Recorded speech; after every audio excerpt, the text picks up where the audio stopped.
Hello and welcome to Prudent Media. My name is Sachin Chatte and on this show we take a look at the new releases. Today we will take a look at the new Keanu Reeves starrer called Good Fortune.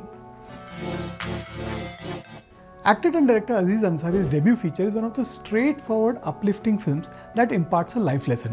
Whether good or bad, one must accept life as it comes. C'est la vie, as the French say, which means such is life. However, the writing lacks sufficient depth for the film to progress smoothly without encountering a few bumps. The presence of a cast that includes Keanu Reeves as an angel, it helps. And for a change, he does not resort to violence or physical confrontation even once. Reeves plays Gabriel, a junior-level angel whose responsibility is to save individuals who are texting while driving and on the verge of an accident. Considering the frequency of such incidents globally, Gabriel must indeed be a very busy angel. Arj, played by Aziz Ansari, is an ordinary man striving to make ends meet.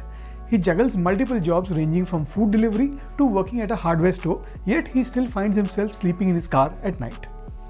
Elena, played by Kiki Palmer, is a woman he admires. She is attempting to establish a workers' union for improved rights of the place where they are working.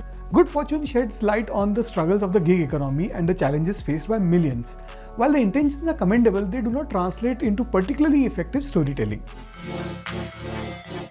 Seth Rogen plays a venture capitalist who possesses more wealth than he knows what to do with it. He enjoys a comfortable lifestyle and employs Arj as an assistant for a week. When their relationship deteriorates, the angel intervenes only to further complicate their lives.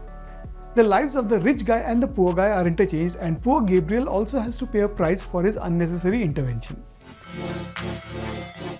The film's middle sections tend to drag a bit with the occasional joke or humorous scene interspread. The concept of role reversal between a rich and a poor presents an intriguing exploration on paper, but it does not translate as effectively to the visual medium. In terms of angels interacting with humans, Wim Wenders' Wings of Desire, which he made in 1987, remains the benchmark. Good Fortune struggles to find a balance between humor and seriousness. Gabriel discusses the notion that possessing substantial wealth does not equate to experiencing true happiness. Conversely, one observes individuals working employed at a company like Amazon where time is used so valuably that they resort to using bottles to urinate. Ansari effortlessly embodies his role and makes an impression with his impeccable comic timing. Reeves, who has been portraying action heroes for some time now, offers a refreshing change by taking on the role of an angel, only to have his wings clipped shortly thereafter. Good Fortune is not a bad film, but you can wait till it comes on a streaming platform. I'm going to go with 2.5 out of 5 stars for the new Keanu Reeves starrer, Good Fortune. Well, that's what I thought of Good Fortune that was released this week, and do let us know what you think. And I'll be back with you next week with more movie reviews. Till then, it's goodbye from me.